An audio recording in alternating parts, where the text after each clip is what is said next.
Halo, kali ini kita akan ngobrol sedikit tentang jenis-jenis dan tipe dari kapasitor. Seperti yang sudah kita ketahui sebelumnya, secara umum kapasitor kita bagi menjadi dua kategori.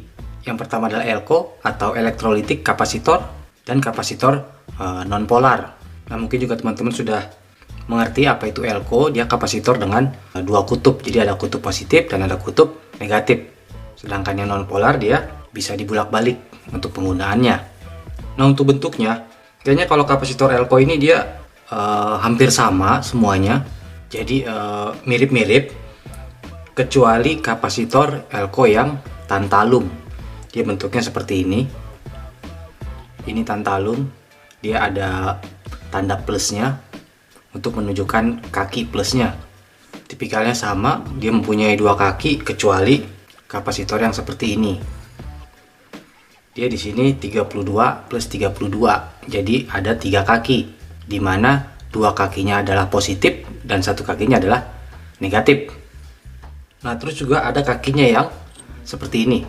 Dia kakinya di atas dan di bawah. Ini biasa kita sebut kaki aksial.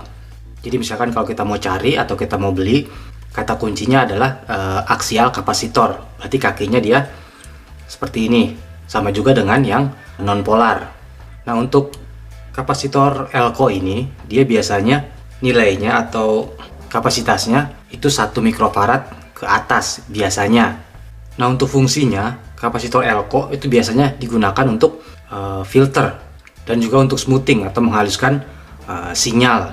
Terus juga untuk kapasitor yang besar-besar seperti ini, dia biasanya ada di rangkaian power supply.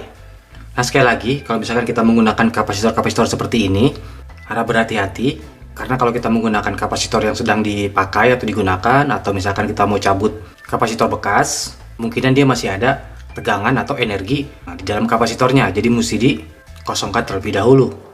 Oke, itu untuk kapasitor yang ELCO. Sekarang kita ke kapasitor yang non-polar.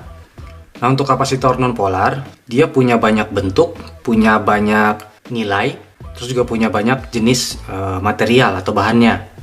Tapi kalau secara umum materialnya bisa dibagi menjadi keramik, film, atau kertas, paper.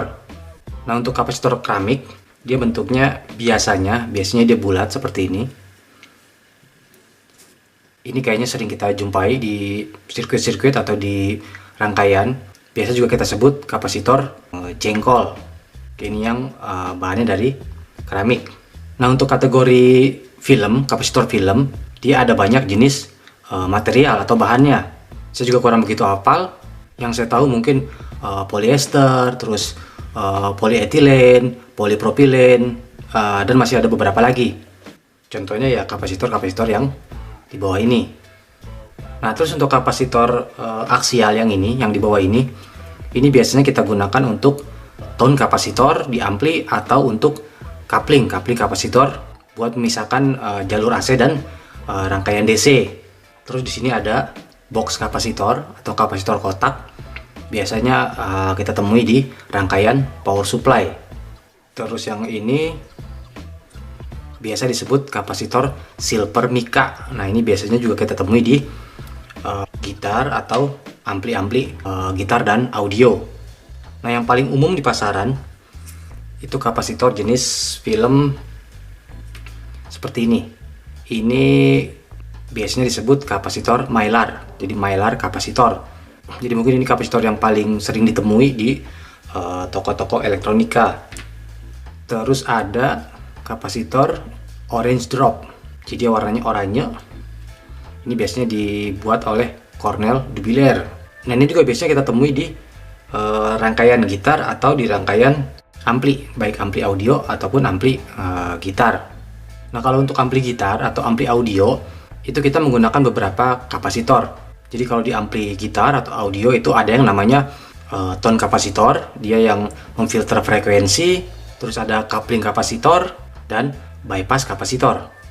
Nah, kalau untuk pengaruh suara, maksudnya pengaruh karakter suara pada ampli, untuk kapasitor-kapasitor ini, mungkin nanti kita akan bahas atau kita akan tes di video-video berikutnya. Jadi video ini hanya pengenalan aja, jenis-jenis dan bentuknya dan juga bahan-bahannya. Jadi nanti teman-teman kalau misalkan mau beli, sudah tahu kata kuncinya, dan sudah tahu bentuknya seperti apa. Oke, kita ketemu lagi nanti di video-video berikutnya.